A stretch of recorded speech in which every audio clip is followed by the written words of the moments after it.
ओम नमो भगवते वासुदेवाय। जय श्री कृष्ण। राधे राधे। शुधि कृष्ण भक्त गौर भक्त हरि भक्त आमार मा सकल बाबा सकल आपनादेर प्रति प्रत्येकेर चरणे आमार सश्रद्ध प्रणाम। प्रणाम जानाई आमार साधुगुरु वैष्णव मंडलीर चरणे।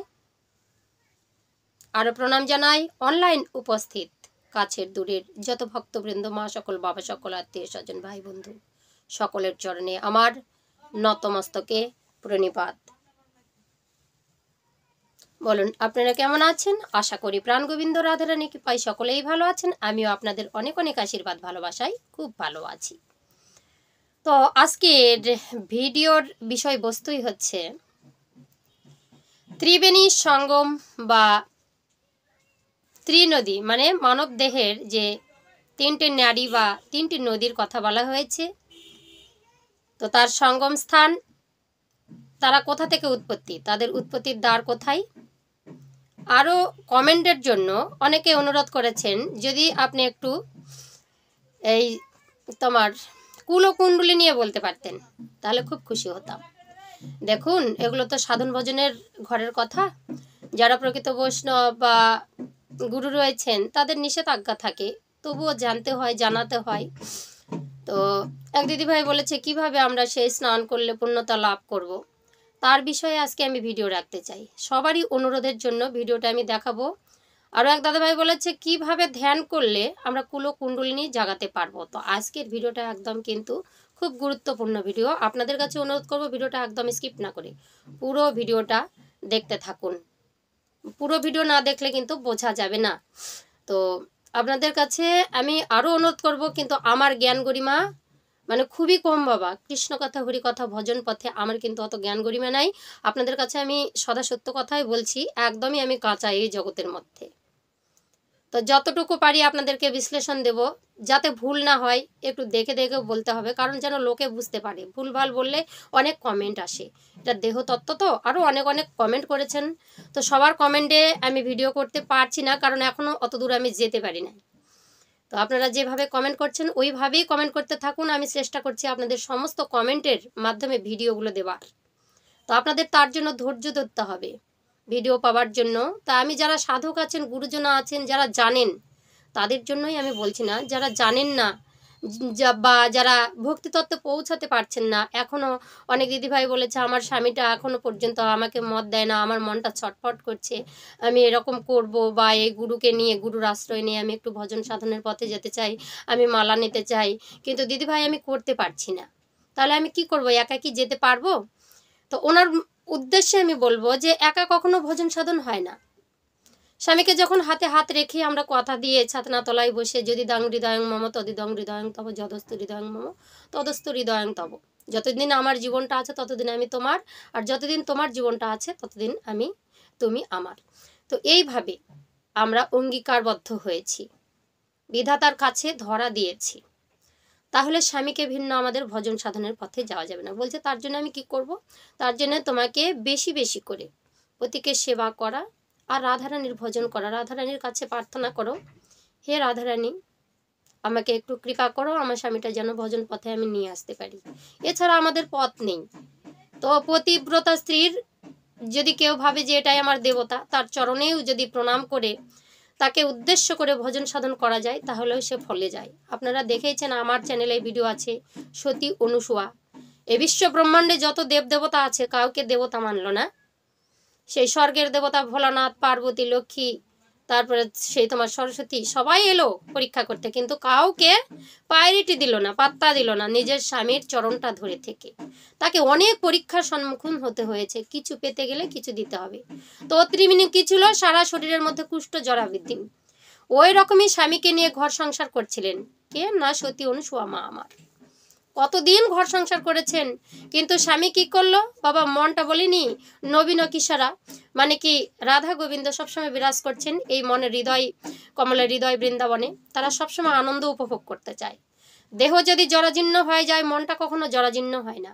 মনটা যেদিকে সেদিকে ধেয়ে চলে যায় একটু আনন্দের জন্য, একটু আকুলতার জন্য, একটু মিলনের জন্য। অত্রিমুনের মনের আশা হলো আমি লক্ষ্য হীরার কাছে যাব। নিজের ঘরের যে পতিব্রতা স্ত্রীটা তার সর্বক্ষণ সেবা করছে, তাকে কি করলো? বাদ দিয়ে লক্ষ্য হীরার কাছে যাবে। তার চলাফেরার ক্ষমতা নেই, তিনি অক্ষম। তবু অনুসূয়াকে ডেকে বলছে, অনুসূয়া আমার একটা মনের বাসনা তুমি পূর্ণ করবে? বলে কি? আমি একটু এক জায়গায় যেতে চাই। বলছে, বলো স্বামী তোমার কি মনোবাসনা। দেখুন স্ত্রী হলে কেমন করতে হয়। বলছে, আমি কিছু না, ওই যে নদীতে তুমি প্রত্যেকদিন আমাকে স্নান করতে নিয়ে যাও, ওই যে ঝুড়িতে করে আমি একটা মেয়েকে দেখেছি। কার কথা বলছেন স্বামী? বলছে, ওই যে রাস্তার ধারে মেয়েটার নাম কি যেন, লক্ষ্যহীরা, দেখতে অপূর্বা, তার কাছে আমি একটি রাত শয়ন করতে চাই, তার সঙ্গে আমি মিলন করতে চাই। অনুসূয়ার মাথায় হাত পড়েছে, কিন্তু মনের দুঃখ মনের মধ্যে চেপে রেখে স্বামীর কথা মতো স্বামীর মনোবাসনা পূর্ণ করবার জন্য স্বামীকে কথা দিল। বলছে, তার কাছে যদি যায় তাকে এই কুষ্ঠ জরাব্যাধি গ্রস্ত স্বামীটাকে নিয়ে গেলে সে গ্রহণ করবে না, তার জন্য আমাকে আগে পৌঁছাতে হবে। লক্ষ্যহীরার কাছে 6 মাস কাজ করলেন বিনা মজুরিতে। তারপর লক্ষ্যহীরা বলছে, তোমার মতো মেয়ে আমি কোথাও দেখিনি, তুমি যে এইভাবে আমার সেবা করছো, তার জন্য আমি কি দিতে পারি? বলছে, দিদি আমার যখন লাগবে তখন আমি চেয়ে নিব। 6 মাস পরে বলে উঠলো যে আমার স্বামীটাকে এক রাত তোমার কাছে সহবাস করতে দিতে হবে। সঙ্গে সঙ্গে লক্ষ্যহীরা বলছে, আনুন তবে। তারপরে কি করলো, লক্ষ্যহীরা বাড়িতে গিয়ে স্বামীকে নিয়ে আসলো সেই ঝড় বৃষ্টি রাত্রেবেলা। তারপরে লক্ষ্যহীরার সঙ্গে মিলন করতে গিয়ে লক্ষ্যহীরা দেখিয়ে দিল কোনটা কাচের পাত্র আর কোনটা হচ্ছে সোনার পাত্র। কাচের পাত্রের মধ্যে যদি সোনার পাত্রে যদি প্রস্রাব রাখা হয় সেটা কি গ্রহণযোগ্য হবে? আর কাচের পাত্রে যদি জল রাখা হয় সেটা গ্রহণযোগ্য হবে? কোনটা হবে? তো এই দুটোর মধ্যে ভেদ দেখিয়ে দিল। লক্ষ্যহীরার স্বামীর চৈতন্য উদয় হলো। স্ত্রী সব পারে। স্ত্রী যদি স্বামীকে দেবতা ভেবে সবকিছু করতে পারে, তাহলে সব সাধনা ভজনার ঊর্ধ্বে। আপনি কি এটাই বলবো মা? এর উপরে কিছু বলতে চাই না। আর একজন মা বলেছেন, ইরা পিঙ্গলা শিশন মা নারী, তার মধ্য দিয়ে আমরা কিভাবে ভক্তি তত্ত্বে পৌঁছাবো। আজকে আমি এই বেশভূষণে আছি, আমি গাটাকে ঢাকিনি, উত্তরীয় ঢাকি, আপনাদেরকে একটি ধ্যান মার্গ দেখানোর জন্য। তো আপনাদের কাছে আমি অনুরোধ করবো ভিডিওটা স্কিপ না করে পুরো ভিডিওটা দেখতে থাকুন। যদি আমার চ্যানেলের ভিডিও আপনার ভালো লাগে, অবশ্যই চ্যানেলে লাইক শেয়ার কমেন্ট করে চ্যানেলটি সাবস্ক্রাইব করে পাশে থাকবেন। তার আগে বলতে চাই, যেনারা আগে থেকেই আমার চ্যানেলটি সাবস্ক্রাইব করে আমার ছোট্ট বড় ভিডিও দেখছেন, আপনাদের প্রত্যেকের চরণে আমার সশ্রদ্ধ প্রণাম, অন্তরঙ্গ স্থল থেকে অনেক অনেক ভালোবাসা, অভিনন্দন। যেনারা আমার চ্যানেলে এসেছেন এখনো পর্যন্ত চ্যানেলটি সাবস্ক্রাইব করেননি, আপনাদের কাছে অনুরোধ করব বন্ধুগণ, যদি চ্যানেলের ভিডিও আপনাদের ভালো লাগে অবশ্যই চ্যানেলে লাইক শেয়ার আর কমেন্ট করে চ্যানেলটি সাবস্ক্রাইব করে পাশে থাকবেন। জয় শ্রীকৃষ্ণ, রাধে রাধে। তবে গুরুকে একটু স্মরণ করে নেই। মুকং করতি বাচলং পঙ্গুং লং হয়তে গিরিম যতি কৃপতমহং বন্দে পরমানন্দ মাধবম অখণ্ড মণ্ডলাকারং ব্যক্তং যেন চরাচরম তৎপদং দর্শিতং যেন তস্मै শ্রী গুরুবে নমঃ। অজ্ঞানতিমিরান্ধস্য জ্ঞানাঞ্জন শোলকয়া চক্ষুরোন্মিলিতং যেন তস্मै শ্রী গুরুবে নমঃ। আমি অজ্ঞান, আমি পঙ্গু, হে গুরুদেব তোমার কৃপায় যেন এই অজ্ঞানতা দূরীভূত হয়। পঙ্গুকে শুনেছি তুমি গুরুর আশ্রয় নিলে পঙ্গু গিরি লঙ্ঘন করতে পারে, আমি যেন গিরি লঙ্ঘন করতে পারি। আপনি একটু হাত ধরে এই অন্ধকার জগৎ থেকে আমাকে আলোর দিশা দেখাবেন। জয় শ্রীকৃষ্ণ, রাধে রাধে, জয় গুরু। তো সাধনার দেবী হচ্ছে আমার যোগমায়া, আর ভক্তি তত্ত্বে পৌঁছতে গেলে আমার রাধারানী। তো চলুন তার একটু স্মরণ করে নিই। তপ্ত কাঞ্চন গৌরাঙ্গী রাধা বৃন্দাবনেশ্বরী বৃষভানুসুতং দেহি প্রণামী হরি প্রিয়ে। ওম সর্বমঙ্গল মঙ্গলে শিবে সর্বার্থ সাধিকে শরণ্যে ত্রয়ম্বকম গৌরী নারায়ণী নমস্তুতে, নারায়ণী নমস্তুতে, নারায়ণী নমস্তুতে। তো আজকে আপনাদের জানাবো ত্রিকুট ঘাট বা ত্রিবেণী ঘাট বা ত্রিবেণী সঙ্গম, 3 নারীর মিলিত স্থান, কিভাবে এর সাধন ভজন করা যাবে। তো দেহের মাঝেই আমাদের আছে বাবা এই নারীর সঙ্গম। এগুলো ভিডিও আমি আগেও দিয়েছি। রাধা তত্ত্ব কোথা থেকে এই নারীর সৃষ্টি হয়েছে আগে আপনারা পেয়েছেন, রতি সাধনার ভিডিও দিয়েছি সেগুলোও পেয়েছেন। আজকে প্রচণ্ড প্রাকৃতিক দুর্যোগের জন্য আমার ভিডিও যারা দেখতে পারেননি তাদেরকে বলবো, কারেন্ট মনে হয় বিচ্ছিন্ন ছিল, মোবাইল চার্জ ছিল না, যারা দেখতে পারেননি তো বৃন্দাবন তত্ত্ব দিয়েছে এই দেহের মধ্যে কোথায় কি বাস করছে। তো আপনারা দয়া করে আগের ভিডিওটা দেখে নেবেন, এটা আমি অনুরোধ করছি। আর চলুন আজকে আমরা ভিডিওতে প্রবেশ করি। হরে কৃষ্ণ। তো আজকে জানাবো আমরা ত্রিবেণীর গোপন রহস্য, তারপরে কুলকুণ্ডলিনীর শক্তি নিয়ে আমরা কথা বলবো, আপনারা মন দিয়ে শ্রবণ করুন। তো আমাদের দেহের উত্তরে বামে, দেহের বাম সাইডে, হ্যাঁ একটি নারী আছে যার নাম ইরা বলে, যা মূলাধারকে সংযুক্ত করে। মূলাধারটা কোথায়? না আমার যে তোমার লিঙ্গদ্বার আর হচ্ছে তোমার পায়ুদ্বার বা মলদ্বারের মাঝামাঝি জায়গা, সেখান থেকে একটি নারীর উৎপত্তি। সেটি হচ্ছে বাম দিকে, শরীরের বাম দিকে, যার নাম হচ্ছে ইরা নারী। আর দক্ষিণ দিকে বা ডান দিকে পিঙ্গলা নারীর অবস্থান করে, যা স্বাধিষ্ঠানের সাথে সংযুক্ত। এবার দেহের মাঝে উপস্থিত আছে আরও একটি নারী, ইরা ও পিঙ্গলার মাঝখান দিয়ে প্রবাহিত হচ্ছে, সেটা হচ্ছে সুষমা নারী। তো সেটা হচ্ছে প্রক্সি বা কুলকুণ্ডলিনীর সাথে সংযুক্ত। এটা কোথায়? মেরুদণ্ডের একদম লাস্ট প্রান্ত থেকে। তো সেটা কি করে, কোন দিক থেকে প্রবাহিত হয়? মেরুদণ্ডের ভিতর দিয়ে, স্পাইনাল কোডের ভিতর দিয়ে সুন্দরভাবে সূক্ষ্মভাবে প্রবাহিত হয়, যার নাম সরস্বতী বলে। প্রবাহিত হয় পিছন দিকে এসে আমাদের এই আজ্ঞাচক্রেতে পৌঁছেছে। তো দেহের মাঝে উপস্থিত এই তিনটি নারীকে আমরা যথাক্রমে গঙ্গা, যমুনা আর সরস্বতী ধরি। খুব সুন্দর করে আমি আজকে বিশ্লেষণ দেবো, আপনারা একটু মন প্রাণ দিয়ে শ্রবণ করবেন। সরস্বতী বলা হয় যা সকলের মধ্যেই অবস্থান করে, প্রত্যেকটা মানুষের ভিতরেই এটা আছে। কোনো কোনো সাধকগণ বা যারা ভণ্ড, তারা কখনো বলে যে নারীর দেহের মধ্যে যে যোনিদ্বার, সেখানেই তিনটি নারীর অবস্থান। তাহলে নারীর মধ্যে যদি যোনিদ্বারে এই তিনটি নারীর অবস্থান থাকে, সেটা নাকি শুধু পুরুষেরাই জানে, আর পুরুষের দেহে নাকি এই তিনটি নারী নেই। এটা কি ঠিক? এটা একদমই ভুল। নারীর দেহে নয়, পুরুষের দেহের মধ্যেও এই তিনটি নারী অবস্থান করে। এবার কি বলে,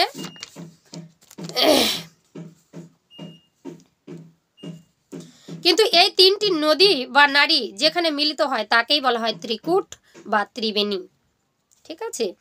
দেহ মধ্যে এই তিনটি নারী যেখানে মিলিত হয় তা হলো দুই ভ্রুযুগলের মধ্যে, এবং এই স্থানটি হলো ত্রিবেণী বা ত্রিকূট। যখন তিনটি নারী এসে একত্রিত হয় তাকেই বলা হয় ত্রিবেণী সঙ্গম বা ত্রিবেণী ঘাট। তাহলে ত্রিবেণী ঘাটটা কোথায়? তিনটি নারীর মিলিত স্থান, এটাই হচ্ছে ত্রিবেণী ঘাট বা ত্রিকূট পর্বত, এখানেই। তাহলে আবার যোগের ভাষায় যাকে বলা হয় আজ্ঞাচক্র, আজ্ঞাচক্রের মধ্যে এই নারীটা এসে কিন্তু। এবার এটাকে আবার কেউ বলে শতদল পদ্ম, যারা যোগী, যারা গুণীগণ, তারা শতদল পদ্ম বলে বা ত্রিকূট বলে থাকি। এবার কি বলেছে, পদকর্তা যারা বলে শতদল কমলে কালার সিংহাসন আসবে বলে স্বরূপমণি ভাগ্যে বসে ভাব ত্রিবেণী। এটা একটা কথা, তাদের মহাজনদের কথা এটা। ঠিক আছে? এই আজ্ঞা বা শতদল কি বলেছে, যদি বিকশিত, এই শতদল পদ্ম যদি বিকশিত হয়, মানুষের দিব্য জ্ঞান প্রাপ্তি হয়। যদি আজ্ঞা চক্রে আপনি পৌঁছে যেতে পারেন শতদল পদ্মের মধ্যে, তাহলে আপনার দিব্য জ্ঞান প্রাপ্ত হবে। তখন কি বলে যে তৃতীয় নয়ন খুলে যায়। এটার বহু সাধনা, তৃতীয় নয়ন খোলা বা কুলকুণ্ডলিনী শক্তি জাগ্রত করা, এটা বহু সাধনা। তবে অবশ্যই মানুষই পেরেছে, আপনারাও পারবেন যদি চেষ্টা করেন। তার জন্য কি করতে হবে আমি সব জানাচ্ছি। তখন নিজের স্বরূপ আর কি করা যায়, জানা যায়। তারা এর মাঝে থাকে না, সংসারের মধ্যে থাকে না, যার ফলে ব্যক্তির মাঝে চেতনা উৎপন্ন হয়। আর তখন পরম পুরুষের চৈতন্য উদয় হয়ে পরম পুরুষকে ভাবতে থাকে মানুষ, অন্য ভাবনায় চলে যায়। তখন তারা হয়ে যায় মৃত্যুঞ্জয়, মৃত্যুকে জয় করতে পারে। তো এই বিশ্ব ব্রহ্মাণ্ডের মৃত্যুলোকে এসে মানুষ কখনো মৃত্যুকে জয় করতে পারেনি। তবে কারা পেরেছে, এই নশ্বর দেহটাকে ত্যাগ করে আমাদের যারা একটা দেহের, সূক্ষ্ম দেহের যে একটা বিচার হবে, সেই দেহটা কখনো মরে না, তিনি পরম পুরুষের কাছে চলে যায় বা পরমাত্মা লাভ করে। তো এইভাবে উদয় করতে ত্রিবেণী স্নানের প্রয়োজন আছে। এই ত্রিবেণী স্নানটা, তিনটা নারী তো মিলিত স্থান, যেটাকে আমরা ত্রিবেণী ঘাট বলছি। তাহলে সেখানে পৌঁছতে গেলে যদি চৈতন্য উদয় করতে চান, তাহলে এখানে স্নান করতে হবে। কেমন করে? সেই স্নানটা করতে হবে আমাদের যোগ ও ধ্যান, যোগ সাধনার ফলে, প্রাণায়াম শক্তির দ্বারাই মনকে স্থির করে সেই স্নান করতে গেলে ভক্তি তত্ত্বে পৌঁছাতে হবে, গুরুর আশ্রয় নিতে হবে। বারবার বলছি, একটি সচেতন গুরুর আশ্রয় নিয়ে আমার সাধনা ভজনার পথটাকে ঠিক করে নিতে হবে। মন তাহলে চঞ্চল হবে না, যেদিক সেদিক দিয়ে যাবে না। কোথায় যাব, কোথায় গেলে এত টাকা আছে, পয়সা আছে, খাওয়া আছে, খাদ্য আছে, ঘরে স্ত্রী আছে, স্বামী আছে, তবুও ভালো লাগছে না, কোথায় গেলে শান্তি পাবো। এই যে জ্বালাটা, প্রতিনিয়ত মরণটা, লোকে বলে না মরার আগেই মরো, মৃত্যুর আগেও এই মরণটাকে, মরার আগে হাত থেকে তার রক্ষা করা। তাহলে ভক্তি তত্ত্বের মধ্যে পৌঁছে গেলে আপনার দেহটার মরণ হবে না। কত রকমের মরণে মরছি, কত ডাক্তারকে মানে টাকা দিয়ে শেষ করছি, সংসারটা বরাডুবির মধ্যে চলছে, অশান্তি, ঝগড়া, গন্ডগোল। যার সবই কিছু আছে তাদের স্বামী স্ত্রীর মধ্যে সুখ নেই, যার সবই কিছু আছে তাদের আবার অসুস্থ অনেক লোক আছে। এরকম প্রচুর মরণ আমাদের সংসার প্রতিনিয়ত হয়। সেগুলোর হাত থেকে রক্ষা পেতেই আমাদের প্রয়োজন আছে, যতই কিছু কাজকর্ম করুন না কেন, একবার না একবার হলেও তার শরণাগত হওয়া। আর শরণাগত হলে ওই যেমন তেমন করে নয়, বাবা গীতা দিচ্ছি, ভাগবত দিচ্ছি, কীর্তন দিচ্ছি, আরতি দিচ্ছি, সুখ শান্তি নেই। তাহলে আপনাকে সাধনা ভজনার পথে চলে যেতে হবে। আমরা তো মানুষ, কিছু না কিছু আমাদেরকে করতে হবে। যদি মানুষ হয়ে হয় না বলে কি জ্ঞানের চেতনা না থাকলে তাকে মানুষ বলে না। তো একটা কথা আছে না, ওই যে সেরকম মানুষত্ব যদি না জাগে তাকে মানুষ বলে না। মানুষত্ব জাগাতে গেলে গুরু আশ্রয় নিয়ে সাধনা ভজনার পথে নামতে আপনাকে হবেই। তবে আপনি ত্রিবেণী স্নান করতে পারবেন, তবে আপনার কি বলবো চৈতন্য উদয় হবে। তাহলে আপনার সংসারের জ্বালাটা থেকে আপনি মুক্তি পেতে পারেন। তো সাধারণ মানুষের কি বলছে, লাইফ এনার্জি স্টোর কোনটা, কুল ও কুণ্ডলিনী থেকে। এই যে সাধারণ মানুষ বলুন আর সাধক বলুন, যদি আপনারা আনন্দ উপভোগ করতে চান, যদি আপনি সব কিছু জ্বালা থেকে দূরভূতি করতে পারেন, তাহলে আপনার কুল ও কুণ্ডলিনী থেকে আপনার জ্বালাটা, শরীরের কুল ও কুণ্ডলিনী কোথায়, কি বলেছে, লিঙ্গ আর মলদ্বারের মাঝে। তাহলে সেই জ্বালাটাই তো বেশি ছটফট করে বেড়াচ্ছে। এখানেই সাধনা, ওটাকে কিভাবে কন্ট্রোল করবেন, এখানেই এনার্জিটাকে নিয়ে আসতে হবে। এই এনার্জিটা যত মানে কি বলবো, যত আপনি গভীর করতে পারবেন ততটা আপনি ভক্তি তত্ত্বের মধ্যে পৌঁছাতে পারবেন। আর যত আপনি ছটফট করবেন, যত ধেয়ে চলবেন, বলে না ধকপক জীবনের ক্ষয়, আর ভগবান দিলে অল্প থেকেই হয়। তো ধকপক করা যাবে না, মনটাকে স্থির মস্তিষ্ক করতে হবে, তাহলে আপনি ভক্তি তত্ত্বে পৌঁছাতে পারবেন। সারা দেহে তা প্রবাহিত হয়, আর প্রাণ শক্তির দ্বারা মানুষ জীবিত থাকে। আর এটা কি বলছে, কাম শক্তির দ্বারাই আটকা পড়ে আছে। কি বললাম, এই যে মনের অস্থিরতা সারা দেহের মধ্যে প্রবাহিত হতে থাকছে, আর এটা প্রাণ শক্তির দ্বারা এটা শক্তিটা অর্জন করে, প্রাণায়াম বায়ুর দ্বারা শক্তি অর্জন করে। আর এটা কেন হচ্ছে না, আমরা কেন মনকে স্থির করতে পারছি না? অর্জুন বলেছিল না যে আমি মনকে স্থির করতে পারছি না গুরুদেব, আমার মন বাতাসের থেকেও চঞ্চল। শ্রী গোবিন্দকে বলছে, তুমি আমার গুরু, তুমি আমাকে সব কিছু বলো। বলছে তুমি এখন জ্ঞানের কথা বলছো, আর তুমি নিজেই অজ্ঞান হচ্ছে, তুমি নিজেই বুঝতে পারছো না আমি কে। আমি কে, যিনি আমি বলছে সেই আমিটাই হচ্ছে পরমাত্মা। তুমি নিজে কেন পটর পটর করছো, তোমার দেহ নয় এটা। তার জন্য সাধনা ভজনা করতে গেলে তার চরণে অর্পণ করতে হবে দেহ মনটাকে, তার চরণে সঁপে দাও। তুমি পারবে না তো ঠিক আছে, তুমি আমাকে তোমার মনটাকে আমার চরণ নিবেদন করো, যাকে বলে বকলম, আত্মসমর্পণ করে দাও। তাহলে তো তুমি ধরতে পারবে। তারে ধরি ধরি মনে করি, ধরতে গেলেও আর পারি না, দেখেছি রূপসাগরে মনির মানুষ কাঁচা সোনা। এই যে দেহতত্ত্ব গানগুলো কেন করেছেন মহাজনরা, কেন গানগুলো করেছেন, তাকে ধরা যায় না কেন, আমরা বুঝতেই পারছি না আমিই বাকে আর তিনিই বাকে। আমি তত্ত্বটাই হচ্ছে আত্মা, তার উপরে মনটাকে সংযোগ করে দেওয়া। তো আমরা সেখানে যেতেই পারছি না, কোথায় আটকা পড়ে আছি না, কাম শক্তির ঘরে। মদন রাজা আমাকে আটকে রেখেছে, 5টা বান্দারা, আমাদের শরীরটা জরাজীর্ণ হয়ে আছে, কি করে পৌঁছাবো? পৌঁছাতে গেলে কি করতে হবে আমি অবশ্যই জানাবো। এবার কি বলছে, এই কাম শক্তির যদি ঊর্ধ্বগামী ঘটে তাহলে বোঝা যাবে বোধ করা সম্ভব ত্রিবেণী অথবা প্রাণের সঞ্চার ঘটেছে। তখন কি হলে সহস্রার খুলে যায়, সহস্রারে আপনি পৌঁছে যেতে পারবেন। আর তখনই কি হতে হবে, তখনই আপনার বোধ শক্তি জন্মগ্রহণ করবে। এই কাম শক্তিটাকে ঊর্ধ্বগামী করতে হবে, নিম্নগামী হলেই আপনি পাপাচারের দিকে ঢুকে যাবেন, মনটা অস্থির হয়ে উঠবে, আপনি কিছুতেই মনকে শান্ত করতে পারবেন না। মনকে শান্ত করতে গেলে এই কামটাকে, কামরিপুটাকে দমন করতে হবে। যোগ সাধনার মাধ্যমে তাকে দমন করতে হবে, তখনই আপনি ঊর্ধ্বগামী হবে আপনার মন, প্রজ্ঞাচক্র থেকে আপনি সহস্রারে পৌঁছে যেতে পারবেন। আর সহস্রারে পৌঁছালে আপনি তো আর এই জগতে থাকবেন না, কোনটা নারী আর কোনটা পুরুষ এই ভেদাভেদ থাকবে না, সবাইকে সমভাবে দেখতে পারবেন, কোনটা আপনার আছে, কোনটা আয়, কোনটা ব্যয়, কে খেলো কে খেলো না, এত অসুখ কেন, এত দুঃখ কেন, এত জ্বালা কেন, এত টাকা কেন, যা হয়েছে হবে, এই একটা ধারণা চলে আসবে। ঠিক আছে, এটি হচ্ছে ত্রিবেণী ঘাট। এটাকে কেউ কেউ ত্রিদ্বারও বলে। তো সাধন মানে সাধকেরা নারীর যোনিদ্বারকে এটাকে বোঝায়, কিন্তু এটা ঠিক নয়। আমাদের এই নাভিপদ্মের নিচ থেকে এই ত্রিবেণী চলছে, চলতে চলতে চলতে কি বলছে, বামনাসিকা, যাকে ইরা বলা হয়। এখানে আমরা সেই হচ্ছে তোমার যাকে ইরা বলা হয় সেটাকে কি বলা হচ্ছে, মূলাধার থেকে শুরু করে চলে এসেছে নাসিকার উপর দিয়ে, এখানে এসে এই সব চক্রগুলো ভেদ করে এখানে এসে মিলিত হয়েছে, তাকে আমরা গঙ্গা বলি। আর দক্ষিণে চলছে পিঙ্গলা মানে ডান নাসিকা, এটাকে আমরা যমুনা বলি। আর মাঝখানটাকে আমরা কি বলি, যে হচ্ছে তোমার সরস্বতী। এই যে তিনটা নদীর মিলন, নাক দিয়ে উঠছে নামছে, এই নাকের বায়ুটাকেই আমরা যদি নিঃশ্বাস প্রশ্বাসের মাধ্যমে ধরাছাড়া করি, তাহলে আমরা কিন্তু সেই সাধনাতে পৌঁছে যেতে পারবো। খুব মন দিয়ে সেটা শ্রবণ করতে হবে। তো কি বললাম, তার জন্য প্রয়োজন আছে রসিক গুরুর। প্রকৃতির মধ্যে আছে দয়া, মায়া, প্রেম ও ভক্তি সেবা। প্রকৃতি মানে কি, নারী, এদের মাঝে দয়া, মায়া, প্রেম, ভক্তি, সেবা আছে।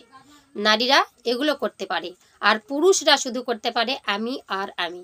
পুরুষের অহংকারটা সবসময় পুরুষত্ব নিয়ে, যে আমি ছাড়া আর কিছু নেই, যে আমিই সব। তাহলে এটা করা যাবে না, সেই জন্যই মরার আগে মরতে হয়, এই মায়া থেকে বের হতে হবে। নারীরা পারে না কেন, দয়া, মায়া, প্রেম, ভক্তি, সেবা। দয়া কি, সবার প্রতি দয়া, আমারই সব ছেলে মেয়ে স্বামী সবার জন্য আমাকে করতে হবে। প্রেম, আমি সবাইকে ভালোবেসে রাখবো। ভক্তি করব, সবাই শ্বশুর শাশুড়ি ইত্যাদি আছে, অবশ্যই প্রয়োজন। এই পাঁচটা না থাকলে আমরা ভক্তি তত্ত্বে পৌঁছাতেই পারবো না। সেবা করব, ভক্তি করব, এগুলো সব আমার। এই আমার মধ্যে দিয়েই ধীরে ধীরে নিজেকে একটু সরিয়ে নিয়ে আসুন। আর কত আমার করব। তাহলে যখন তিনটা নদী একত্রিত হয় দেহের মধ্যে, যখন আপনি শ্বাস বায়ু দ্বারা সেই তিনটা নদীকে আপনি কন্ট্রোলের মধ্যে নিয়ে আসতে পারবেন, প্রবাহিত চলতেই থাকছে। নিম্ন দিকে নদী যায়, সেটাকে ঊর্ধ্বগামী করতে হবে, ঊর্ধ্বগামী নিয়ে এসে এই আজ্ঞা চক্রে আপনাকে মনটাকে স্থির করে সেখানে আপনি স্নান করতে পারবেন। যখনই আপনি এখানে এসে স্নান করবেন, আপনার পূর্ণতা অর্জন হয়ে যাবে, আপনি তাহলে হয়ে যাবেন চির অমর। দেহের বিনাশ ঘটবে, কিন্তু আপনারা শ্রবণ করেছেন আত্মার বিনাশ নেই। আত্মাকে আগুনে পোড়া যায় না, জলে ডোবানো যায় না, অগ্নিতে দহন করা যায় না। তাহলে এটা হচ্ছে তোমার ত্রিবেণী নদীর একটা কথা বললাম, বা সাধনার একটা প্রথম ধাপের কথা বললাম। তো এই হচ্ছে ত্রিবেণী ঘাট বা ত্রিবেণী সঙ্গম, যেটা আমরা দেখেছি এলাহাবাদে, গঙ্গা যমুনা সরস্বতীর মেলস্থান। গঙ্গা যমুনা একসঙ্গে চলছে আর সরস্বতী নিচে দিয়ে চলে, এটাকে আমরা দেখতে পারি না, এটা ভিতরেই চলে। তার জন্য আমরা গঙ্গা যমুনা এই যে দুই নাসিকাকে দেখতে পাচ্ছি, আর এই যে এর ভিতর দিয়ে গুচ্ছভাবে আমাদের সেই সুষমা নারী বা সরস্বতী বহিত হচ্ছে। এটা ভরত রাজার অভিশাপে ওই সুষমা বা হচ্ছে তোমার সরস্বতী ওই জলের ভিতর দিয়ে যায়, তাকে এই জগতের মানুষ দেখতে পারে না। এরা এই মন্ত্রশক্তি বা ধ্যানের মাধ্যম দিয়ে, মন্ত্র মানে কিছু নয়, গুরুকে আস্বাদন করে বা ইষ্ট দেবতাকে স্মরণ করে যদি আপনি ধ্যান করতে বসেন, ধ্যানের মাধ্যমে এই ত্রিবেণী স্নান করতে পারবেন, মনটাকে ভ্রুযুগলে স্থাপন করতে পারবেন, তবেই আপনার হচ্ছে ভক্তি তত্ত্বের মধ্যে পৌঁছে যাবেন। তখনই আপনি হয়ে যাবেন, সেই চৈতন্য ভাব আপনার মনে চলে আসবে। এইভাবে আমরা সাধনার জগতে এগোতে পারি, এই নদীগুলোকে স্নান করে আমরা পূর্ণতা লাভ করতে পারি। যেমন গঙ্গা যমুনা সরস্বতীতে স্নান করে আমাদের পূর্ণতা লাভ হয়, তদ্রূপ এটাও। তো আজকে আপনারা জানলেন যে এই যে তিন নারীর মিলনস্থান বা তিন নারীর উৎপত্তি স্থল। তো আর এখানে স্নান করলে কি হয় সব কিছু আপনাদেরকে খোলাখুলি বললাম। এর পরের ভিডিও নিয়ে আসছি, এটার পরেই ওই ভিডিওটাও আপনারা দেখবেন যে কুল ও কুণ্ডলিনী শক্তি আপনারা কিভাবে জাগ্রত করবেন। জয় শ্রীকৃষ্ণ, রাধে রাধে। ভিডিওটা আর বাড়াচ্ছি না, অবশ্যই আপনারা মন দিয়ে ভিডিও দেখুন। এর পরের ভিডিও আমি নিয়ে আসছি। অবশ্যই আপনারা দেখবেন। আর ভালো লাগলে লাইক শেয়ার কমেন্ট করে পাশে থাকবেন। জয় শ্রীকৃষ্ণ। রাধে রাধে।